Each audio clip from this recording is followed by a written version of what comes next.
Very special good morning to all of you. स्वागत है आपका हमारे चैनल स्टडी विद अभिमान में।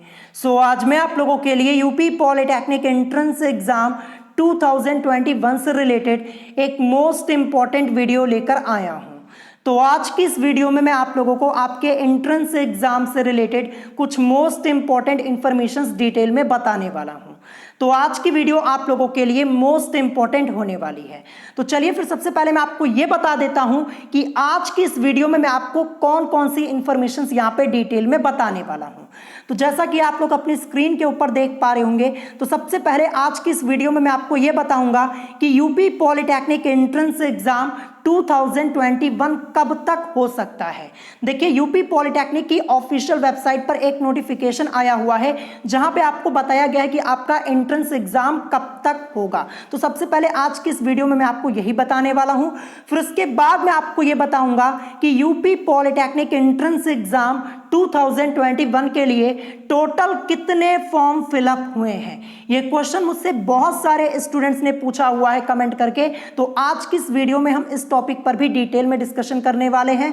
फिर इसके बाद मैं आपको यह बताऊंगा कि लास्ट ईयर यानी 2020 में टोटल कितने स्टूडेंट्स ने फॉर्म फिलअप किए हुए थे। और इसके अलावा मैं आपको यह भी बताऊंगा कि 2020 के मुकाबले 2021 में यूपी पॉलिटेक्निक एंट्रेंस एग्जाम के लिए फॉर्म कम फिलअप हुए हैं या फिर ज़्यादा फिलअप हुए हैं, क्योंकि ये भी क्वेश्चन मुझसे बहुत सारे स्टूडेंट्स ने कमेंट करके पूछा हुआ है। तो इस टॉपिक पर भी हम डिटेल में डिस्कशन करने वाले हैं। फिर इसके बाद मैं आपको ये बताऊंगा कि यूपी पॉलिटेक्निक में टॉप कॉलेज और नॉर्मल कॉलेज में क्या अंतर होता है। यह भी क्वेश्चन मुझसे बहुत सारे स्टूडेंट्स ने कमेंट करके पूछा हुआ है। तो चलिए फिर वीडियो को स्टार्ट करते हैं। और मैं आपको सबसे पहले यह बता देता हूं कि यूपी पॉलिटेक्निक एंट्रेंस एग्जाम 2021 आपका कब होगा, आखिर कब तक आप लोगों का एंट्रेंस एग्जाम हो सकता है। तो मैं आपको यहाँ पे एक ऑफिशियल नोटिफिकेशन दिखा देता हूँ। ये यूपी पॉलिटेक्निक की ऑफिशियल वेबसाइट पे आपका ये नोटिफिकेशन आया हुआ है। तो जब आप इस नोटिफिकेशन में सबसे नीचे आएंगे तो देखिए यहाँ पे लिखा क्या हुआ है। यहाँ पे लिखा हुआ है कि कंप्यूटर आधारित परीक्षा ग्रुपवार 3 पालियों में सितंबर के द्वितीय सप्ताह में प्रस्तावित है। यानी आप लोगों का जो एंट्रेंस एग्जाम होगा वो सितंबर के सेकेंड वीक में होने वाला है। साफ साफ यहाँ पे लिखा हुआ है। आप यूपी पॉलिटेक्निक की ऑफिशियल वेबसाइट पे जाकर के इस नोटिफिकेशन को चेक कर सकते हैं। अब सितंबर के सेकेंड वीक में होगा तो इससे हमारा मतलब क्या हो जाएगा, इससे हमारा मतलब ये हो जाएगा कि 7 सितंबर से लेकर के, ठीक है, 7 सितंबर से लेकर के 14 या फिर 15 सितंबर के बीच में किसी भी दिन आप लोगों का एंट्रेंस एग्जाम हो सकता है। ध्यान रखिएगा, 7 सितंबर से लेकर के 15 सितंबर के बीच में किसी भी दिन आपका एंट्रेंस एग्जाम हो सकता है। बहुत ही जल्द आप लोगों को एग्जैक्ट डेट भी बता दी जाएगी। देखिए, अभी आप लोगों के फॉर्म में करेक्शन चल रहे हैं। 1 अगस्त से लेकर 7 अगस्त तक फॉर्म में करेक्शन होगा। जब फॉर्म करेक्शन की डेट निकल जाएगी तब आप लोगों के एंट्रेंस एग्जाम की ऑफिशियल डेट आपको बता दी जाएगी कि हाँ, इस डेट को आपका एंट्रेंस एग्जाम होने वाला है। लेकिन अभी के लिए आपको इतना बता दिया गया कि सितंबर के द्वितीय सप्ताह में आप लोगों का एंट्रेंस एग्जाम होने वाला है। इसका मतलब यह है कि आप लोगों के पास अभी भी यहाँ पे 1 महीने से भी ज्यादा का समय बचा हुआ है। इतने समय में आप लोग अपनी स्टडी अच्छे से कर सकते हैं और अपना रिवीजन भी कर सकते हैं। और जैसा कि मैंने आप लोगों को पहले बताया हुआ है कि 10 अगस्त के बाद से आप लोगों की मैं डेली क्लासेस लूंगा और डेली आप लोगों का टेस्ट भी होगा। यानी मैं आपका रिवीजन भी करवा दूंगा और जो चैप्टर्स बचे हुए हैं उन चैप्टर्स के मैं आपको मोस्ट इंपॉर्टेंट क्वेश्चंस भी सॉल्व करवा दूंगा। और आधे से ज्यादा सिलेबस आपका पहले से ही मैंने कंप्लीट करवा दिया है। जो मोस्ट इंपॉर्टेंट चैप्टर्स है वो मैंने आपको पहले ही पढ़ा दिए हैं। जो बचे हुए हैं वो मैं आपका रिवीजन करवा दूंगा, आपको टेंशन लेने की जरूरत नहीं है। तो 10 अगस्त के बाद से आप लोगों की डेली क्लासेस होंगी और डेली आप लोगों का टेस्ट भी होगा, ठीक है। और मैं आपको पहले ही बताया हुआ है, मैं आपके एंट्रेंस एग्जाम की प्रिपरेशन बिल्कुल फ्री में करवाता हूं। तो अगर आप मेरे चैनल पर नए हैं तो आप मेरे चैनल से जुड़ सकते हैं। आधे से ज़्यादा सिलेबस कंप्लीट करवाया हुआ है, चैनल पे जाइएगा, प्लेलिस्ट चेक कर लीजिएगा 2021 की सभी सब्जेक्ट्स की, आपको वहां पे सभी वीडियोस लाइन से मिल जाएंगे। ठीक है, तो ये मैंने आपको बता दिया। अब आगे देखिए यहाँ पे क्या लिखा है कि प्रवेश पत्रों को लॉगिन के माध्यम से सितंबर माह के प्रथम सप्ताह से डाउनलोड किया जा सकेगा, यानी सितंबर के फर्स्ट वीक से आप लोगों के एडमिट कार्ड आ जाएंगे। यूपी पॉलिटेक्निक की ऑफिशियल वेबसाइट पे जाकर आप लॉगिन करके अपना एडमिट कार्ड डाउनलोड कर सकते हैं। जैसे एडमिट कार्ड आएगा मैं आपको इन्फॉर्म कर दूंगा। तो ये मैंने आपको सबसे पहले बता दिया, आप लोगों का डाउट क्लियर हो गया होगा। अब मैं आपको बताता हूं कि यूपी पॉलिटेक्निक एंट्रेंस एग्जाम 2021 के लिए टोटल कितने फॉर्म फिलअप हुए हैं। बहुत सारे स्टूडेंट्स ने मुझसे क्वेश्चन पूछा हुआ है, तो मैं आपको बता दूं इस बार 2021 में जो टोटल आवेदन हुए हैं वो हैं 3 लाख, ठीक है, 3,65,000। ध्यान रखिएगा, 3,65,000 आवेदन इस बार हुए हैं और ये सभी ग्रुप्स को मिला करके है। मैं बता रहा हूं ये सभी ग्रुप्स को मिला करके मैं आपको बता रहा हूं, ग्रुप ए से लेकर के ग्रुप के तक टोटल 3,65,000 आवेदन हुए हैं और जिसमें सबसे ज्यादा आवेदन जो हुआ है वो ग्रुप ए में हुआ है। मैं आपको पहले ही बता दे रहा हूं, जैसा कि मैंने आपको पहले ही बताया है कि ग्रुप ए आप लोगों का सबसे बेस्ट होता है और इसी में सबसे ज्यादा आवेदन होते हैं, क्योंकि ये क्लास 10th बेस पर होता है, इसलिए आवेदन इसमें ज्यादा होता है। तो देखिए ग्रुप ए से लेकर के तक टोटल 3,65,000 आवेदन हुए हैं इस बार। और अब मैं आपको यह बता देता हूं कि लास्ट ईयर यानी 2020 में ग्रुप ए से लेकर के तक टोटल कितने आवेदन हुए थे। तो टोटल जो आवेदन हुए थे 2020 में, मैं यहां पे 2020 के लिए बताने जा रहा हूं, ध्यान रखिएगा, 2020 में हुए थे 3,90,892 इतने आवेदन हुए थे।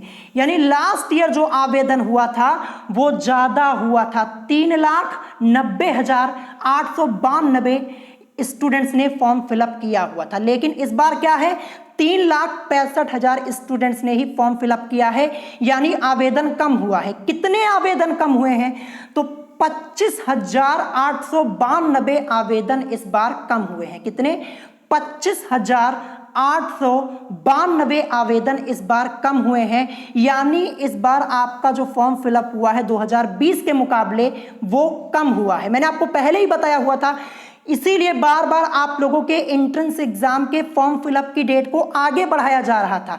अगर फॉर्म फिलअप की डेट आगे ना बढ़ती ना तो ये जो 3,65,000 फॉर्म फिलअप हुए हैं ना, 3 लाख भी नहीं होते, ध्यान रखिएगा, यानी 2,70,000 2,80,000 ही होते। लेकिन बार बार डेट को आगे बढ़ाया गया, इसीलिए टोटल 3,65,000 आवेदन हुए हैं। और लास्ट ईयर का तो मैंने आपको बता ही दिया, 3,90,892 आवेदन हुए थे। यानी इस बार 25,892 आवेदन जो हुए हैं वो कम हुए हैं, यानी चांसेस ज्यादा हैं इस बार आपको गवर्नमेंट कॉलेज मिलने के। मैंने आपको यहां पे डिटेल में बता दिया है, ठीक है, तो ये मैंने आपको बता दिया। चलिए अब मैं आप लोगों को ये बता देता हूं कि टॉप कॉलेज और नॉर्मल कॉलेज में क्या अंतर होता है, यानी यूपी पॉलिटेक्निक में टॉप कॉलेज और नॉर्मल कॉलेज में क्या अंतर होता है। अब मैं आपको यहाँ पे डिटेल में बताने वाला हूँ, क्योंकि बहुत सारे स्टूडेंट्स ने मुझसे कमेंट करके पूछा हुआ है। तो मैं आपको यहाँ पे एग्जाम्पल के तौर पे समझाने जा रहा हूँ, बहुत ही ध्यान से समझिएगा। तो एग्जाम्पल के तौर पे मान लीजिए कि एक स्टूडेंट है, वो टॉप गवर्नमेंट पॉलिटेक्निक से अपना पॉलिटेक्निक कर रहा है, ठीक है, ये मैंने यहां पे लिख दिया। और जो दूसरा स्टूडेंट है वो नॉर्मल गवर्नमेंट पॉलिटेक्निक से अपना पॉलिटेक्निक कर रहा है। तो दोनों में अंतर क्या आएगा, तो मैं आपको बता दूं दोनों में कोई खास अंतर नहीं है, मैं आपको पहले ही बता दे रहा हूं। देखिए अगर आप टॉप गवर्नमेंट पॉलिटेक्निक से अपना पॉलिटेक्निक करेंगे तब भी आपको सेम वही डिग्री मिलेगी, डिप्लोमा वाली, ध्यान रखिएगा। और अगर आप लोग नॉर्मल गवर्नमेंट पॉलिटेक्निक से अपना पॉलिटेक्निक करते हैं तो वहां भी आपको सेम वही डिग्री मिलेगी, डिप्लोमा वाली, कोई अंतर नहीं आने वाला है, मैं आपको पहले ही बता दे रहा हूं। बहुत सारे स्टूडेंट्स क्या कहते हैं कि टॉप कॉलेज में बहुत अच्छी पढ़ाई होती है, बहुत अच्छी फैसिलिटी होती है, तो मैं आपको पहले ही बता दे रहा हूं कि ऐसा कुछ है नहीं, ठीक है, सच्चाई यही है, ऐसा कुछ नहीं है। मेरी बात बहुत सारे स्टूडेंट से होती है जिन्होंने टॉप कॉलेज में एडमिशन लिया है और वो यही बताते हैं कि जैसे नॉर्मल कॉलेज में पढ़ाई होती है सेम वैसे ही टॉप कॉलेज में भी आपकी पढ़ाई होती है, बस यहाँ पे नाम होता है। बस मैं आपको पहले ही बता दे रहा हूँ। तो ऐसा कुछ नहीं है कि बहुत सारे स्टूडेंट्स ये सोचते हैं कि अगर मेरा एडमिशन टॉप कॉलेज में हो जाएगा तो हमें अलग से फैसिलिटी मिलेगी या फिर हमें जल्दी जॉब मिल जाएगी। तो ऐसा कुछ नहीं है, मैं आपको पहले ही बता दे रहा हूं। चाहे आप टॉप कॉलेज से पॉलिटेक्निक करें, चाहे आप नॉर्मल कॉलेज से पॉलिटेक्निक करें, डिग्री आपको सेम डिप्लोमा वाली ही मिलेगी। कोई फर्क नहीं पड़ने वाला कि टॉप कॉलेज से अगर आप पॉलिटेक्निक कर रहे हैं तो आपको कोई स्पेशल डिग्री मिल जाएगी, ऐसा कुछ नहीं है। मैं आपको पहले ही बता दे रहा हूं। देखिए, आपको फोकस किस पे करना है? आपका फोकस केवल ब्रांच पर होना चाहिए, बस केवल और केवल ब्रांच पर। अगर आपको ब्रांच अच्छी मिल गई ना, कॉलेज से कोई मतलब नहीं है। कॉलेज बस आपका गवर्नमेंट होना चाहिए, बस यही बात आपकी यहां पे मैटर करती है, ध्यान रखिएगा। चाहे वो नॉर्मल कॉलेज हो चाहे टॉप कॉलेज हो, कोई फर्क नहीं पड़ने वाला अगर आपकी ब्रांच यहां पे अच्छी आपको मिल जाती है। टॉप ब्रांच के बारे में मैंने आपको पहले ही बता दिया है। पहले नंबर पे आती है ग्रुप ए में सिविल इंजीनियरिंग की ब्रांच, दूसरे नंबर पे आती है इलेक्ट्रिकल इंजीनियरिंग की ब्रांच, फिर उसके बाद थर्ड नंबर पे आती है मैकेनिकल इंजीनियरिंग की ब्रांच, फिर उसके बाद बहुत सारी ब्रांचेस है। ग्रुप ए में कंप्यूटर साइंस एंड इंजीनियरिंग की है, बहुत सारी ब्रांचेस है, लेकिन टॉप ब्रांचेस के बारे में मैंने आपको यहां पे बता दिया है। और मैंने आपको यह भी बताया है, अगर आपको सिविल इंजीनियरिंग की ब्रांच मिल रही है या फिर इलेक्ट्रिकल इंजीनियरिंग की, अगर इन दोनों में से आपको कोई ब्रांच मिल रही है तो वही आपको सेलेक्ट करना है उन दोनों में से। अगर इन दोनों में से अगर आपको कोई ब्रांच नहीं मिलती है तब आप मैकेनिकल इंजीनियरिंग के लिए जाएंगे, यह भी मैंने आपको पहले बता दिया है। तो यहां पे टॉप और नॉर्मल कॉलेज कोई खास अंतर नहीं होता है, मैं आपको पहले ही बता देता हूं। बस आप लोग कंफ्यूज रहते हैं, बहुत सारे स्टूडेंट्स को यह गलतफहमी हो गई है कि अगर हमारा एडमिशन टॉप कॉलेज में हो जाएगा तो हमें अलग से फैसिलिटी मिलेगी, ऐसा हो जाएगा। तो ऐसा कुछ नहीं होने वाला। अगर कोई स्टूडेंट नॉर्मल कॉलेज से पॉलिटेक्निक कर रहा है, गवर्नमेंट पॉलिटेक्निक कर रहा है, तो उससे कोई फर्क नहीं पड़ने वाला, उसको भी सेम वही डिग्री मिलने वाली है और टॉप कॉलेज से जो कर रहा है उसको भी सेम वही डिग्री मिलने वाली है। तो इससे कोई फर्क नहीं पड़ने वाला। आपका फोकस केवल और केवल ब्रांच पर होना चाहिए, यह ध्यान रखिएगा। और एक खास बात मैं आपको बताने जा रहा हूं, बहुत ही ध्यान से सुनिएगा। मेरा आपको यही सजेशन है कि अगर आपका एडमिशन आपके घर के पास हो रहा है, ठीक है, तो आप क्या कीजिएगा, आप अपने घर के पास वाले कॉलेज में ही एडमिशन ले लीजिएगा। क्योंकि देखिए, आप लोगों के घर के पास कोई ना कोई गवर्नमेंट कॉलेज जरूर होगा पॉलिटेक्निक वाला, तो आप वहीं पे एडमिशन ले लीजिएगा। बस ब्रांच देख लीजिएगा कि ब्रांच आपको कौन सी मिल रही है, ठीक है। अगर आप अपने घर के पास वाले कॉलेज में एडमिशन लेंगे तो आपका इसमें बहुत फायदा होने वाला है। सबसे बड़ा फायदा आपका यह होगा कि आपके पैसे यहां पे ज्यादा नहीं लगेंगे। अगर आप किसी दूसरे शहर में जाएंगे या बाहर जाएंगे तो सबसे पहले आपको वहां पे रहने के लिए अरेंजमेंट करनी होगी, खाने पीने के लिए, हॉस्टल के लिए यहां पे अरेंजमेंट करनी होगी, तो वहां पे आपके पैसे अलग से लगेंगे और फिर कॉलेज तो आपको जाना ही पड़ेगा। और अगर यही बात होती कि अगर आपको अपने घर के पास वाले गवर्नमेंट कॉलेज में एडमिशन मिल जाता है और ब्रांच अच्छी मिल जाती है तो आपको वहीं पे आपको पॉलिटेक्निक कर लेना है, कोई अंतर नहीं आता है टॉप या नॉर्मल कॉलेज से। मैंने आपको पहले ही बता दिया। इससे आपका यह फायदा होगा कि आपके पैसे भी कम लगेंगे और आपका पॉलिटेक्निक भी अच्छे से हो जाएगा और अच्छी ब्रांच से हो जाएगा, ठीक है, ध्यान रखिएगा, कोई फर्क नहीं पड़ने वाला। तो इस बात को नोट कर लीजिएगा, अगर आपको अपने घर के पास वाले कॉलेज में, गवर्नमेंट कॉलेज में एडमिशन मिल रहा है तो आपको वहीं पे एडमिशन लेना चाहिए, ज्यादा दूर जाने की जरूरत आपको नहीं है, बस। और सबसे बड़ी बात मैंने आपको जो बताई है, केवल और केवल आपको क्या करना है, ब्रांच पे फोकस करना है। अगर ब्रांच अच्छी मिल गई ना तो आपका पॉलिटेक्निक करना सफल हो जाएगा, और अगर आपने ब्रांच गलत सिलेक्ट कर ली तो आपको बहुत ही प्रॉब्लम होने वाली है। अगर अभी तक आप लोगों को ब्रांच के बारे में नहीं पता है तो कमेंट करके मुझे बता दीजिएगा, एक अलग वीडियो मैं आपको बना के दे दूंगा कि ये ब्रांच आपकी अच्छी है और कितने नंबर पे आपको कौन सी ब्रांच मिल सकती है, ये भी मैं आपको डिटेल में बता दूंगा। तो यही कुछ इंफॉर्मेशन आज की वीडियो में आपको बतानी थी। अगर वीडियो पसंद आई हो तो वीडियो को लाइक करना मत भूलिएगा और साथ ही साथ हमारे चैनल स्टडी विद अभिमान को सब्सक्राइब करना मत भूलिएगा। तो आज की वीडियो में इतना ही, मिलेंगे नेक्स्ट वीडियो में। Thanks for watching.